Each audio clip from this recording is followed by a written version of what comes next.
एक जंगल में दो चिड़िया बहन रहती थी। उनमें से बड़ी चिड़िया पीकू थी। उन दोनों में रोज झगड़े हुआ करते थे। छोटी चिड़िया पीकू चिड़िया से लड़ती रहती थी। एक दिन की बात है, पीकू चिड़िया कहीं से घूम कर आ रही होती है। ये देखकर छोटी चिड़िया को बहुत गुस्सा आता है। छोटी चिड़िया कहती है, माँ, ये रोज घूमने जाती है पर मैं कहीं नहीं जाती। ये सुनकर माँ को भी बहुत गुस्सा आता है। तू ठीक बोल रही है बेटा, आ जाने दे उसको घर। तभी पीकू चिड़िया वहाँ आ जाती है। क्या हुआ माँ? आप इतने गुस्से में क्यों हो? तुम रोज बाहर क्यों जाती हो? घर का काम कौन करेगा, तुम्हारी मरी हुई माँ? ये सुनकर पीकू को रोना आ जाता है और वो वहाँ चुपचाप काम करने लगती है। और पीकू की सौतेली माँ अपनी बेटी को पैसे देती है और बाजार से कुछ खा कर आने को बोलती है। ये देखकर पीकू को बहुत दुख होता है। पीकू की सौतेली माँ उस पर बहुत जुल्म करती है। वो पीकू को मारती पीटती थी, साथ ही उसे बासा खाना देती थी और अपनी बेटी को ताजा खाना। ये देखकर पीकू बहुत दुखी होती थी। एक दिन की बात है, छोटी चिड़िया और पीकू में लड़ाई हो जाती है। तो मुझे मेरे कपड़े लौटा दे, वरना मैं तुझे बहुत मारूंगी। ये सुनकर वहाँ माँ आ जाती है और पीकू से कहती है, मेरी बेटे के कपड़े लौटा दे, वरना मैं तुझे घर से बाहर निकाल दूंगी। लेकिन माँ, ये कपड़े मेरे हैं। अब तो अपनी माँ से जुबान लड़ा रही है। मेरी बेटी के कपड़े लौटा, चल। लेकिन माँ, तू मेरी बात नहीं मानेगी। आज तुझे खाना नहीं मिलेगा, तू भूखी रहेगी।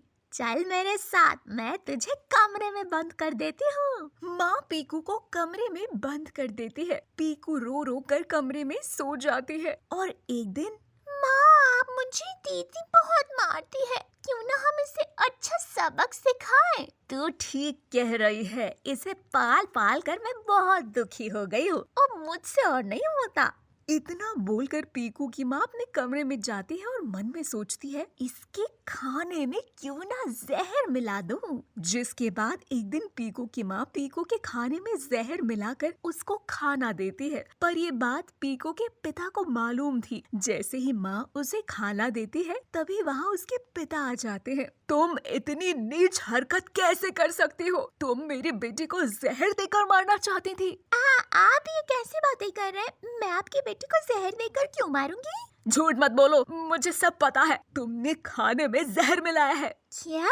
तुम्हें मुझ पर जरा भी भरोसा नहीं है क्या? जब से तुम इस घर में आई हो तब से मैं देख रहा हूँ, तुम इस पर बहुत जुल्म कर रही हो। चले जाओ मेरी नजरों के सामने से। चलो बेटी, चलो मेरे साथ, मैं तुम्हें खाना खिला दूँ।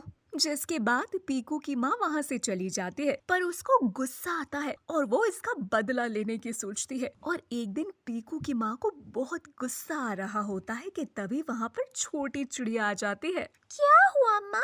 तुम क्यों गुस्सा कर रही हो?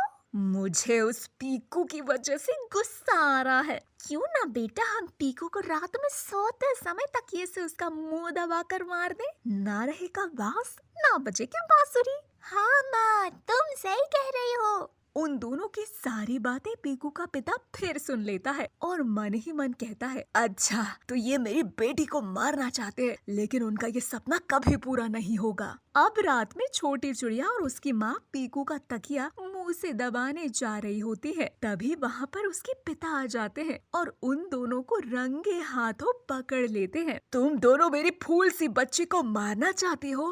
नहीं पिताजी, मैं तो यहाँ से तकिया लेने आई थी। हाँ, मुझे तकिया नहीं मिल रहा था, इसलिए मैं इसे बताने आई थी कि पीकू के रूम में तकिया रखा है। जैसा तुम समझ रहे वैसा कुछ नहीं है। झूठ मत बोलो, मैंने सब कुछ देख लिया है। तुम दोनों की कोशिश कभी कामयाब नहीं होने दूंगा मैं। तुम लोगों को मेरी बच्ची से ही दिक्कत है ना? तो ठीक है, आज से मैं अपनी बच्ची को लेकर यहाँ से चला जाता हूँ और अब मेरा तुम दोनों से कोई रिश्ता नहीं। पीकू का पिता अपनी छोटी चिड़िया और अपनी पत्नी को हमेशा के लिए त्याग देता है और एक नए जंगल में जाकर रहने लगता है। पीकू को भी अब कोई दुखी नहीं करता। पीकू अब पढ़ने लिखने भी लगती है। उसका पिता उसे घर का काम नहीं करवाता था। अब पीकू अपने पिता के साथ बहुत खुश थी और मन लगाकर पढ़ाई भी करती थी।